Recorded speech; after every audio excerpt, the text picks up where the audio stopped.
అక్కలకు, అమ్మలకు, కోడళ్ళకు అందరికీ నా యొక్క నమస్కారం. మీ అందరికీ తెలుసు నేను ఇక్కడి కోడల్ని. అయితే మొన్నటి దాకా వేరే పార్టీలో ఉన్నాను.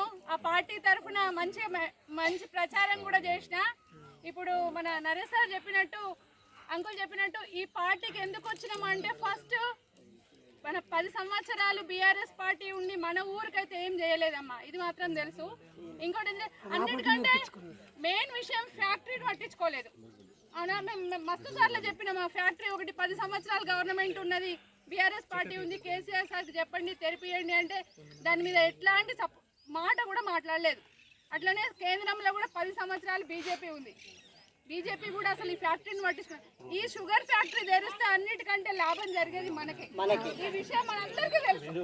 సమస్యలు ఉన్నాయి, రేషన్ కార్డు లేదు, ఇండ్లు లేవు, ఇవన్నీ సమస్యలు ఒకెత్తి అయితే ఇవాళ మన ముత్యంపేటకు మెయిన్ ఇష్యూ ఏంటంటే ఒక మన విలేజ్దే కాదు, ఇవాళ రాష్ట్రంలో బర్నింగ్ అంటే అందరి నోట్లో నానుతున్న విషయం. ఎందుకంటే అరవింద్ గెలిచినప్పుడు షుగర్ ఫ్యాక్టరీ తెరిపిస్తా అని చెప్పిండు బీజేపీ క్యాండిడేట్.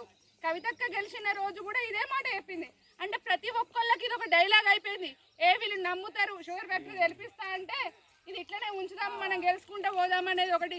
అంటే మనల్ని పిచ్చోళ్ళని చేసి ఆడిస్తున్నారు. మేము కూడా మస్తు సార్లు చెప్పిన మనలో ఉన్నప్పుడు వాళ్ళు అసలు పట్టించుకున్న నాదులు. మేము ఇప్పుడు నరేష్ సార్ చెప్పినట్టు మేము ఏ ముఖం పెట్టుకొని ప్రజలలో పోయి ఓట్లు అడుగుతాం, ఏది మా ఫ్యాక్టరీ ఏదని అడుగుతాం. ఎందుకంటే ఆ ఫ్యాక్టరీ తెరిపిస్తే ఫస్ట్ ఇంపార్టెన్స్, ఫస్ట్ ప్రిఫరెన్స్ మనకే వస్తుంది. పిల్లలకు ఉద్యోగాలు కానీ, ఈ పంట విషయంలో కానీ, ఇవన్నీ కష్టాలన్నీ పోయి నిజంగా మన ఊరు అభివృద్ధి చెందుతుంది.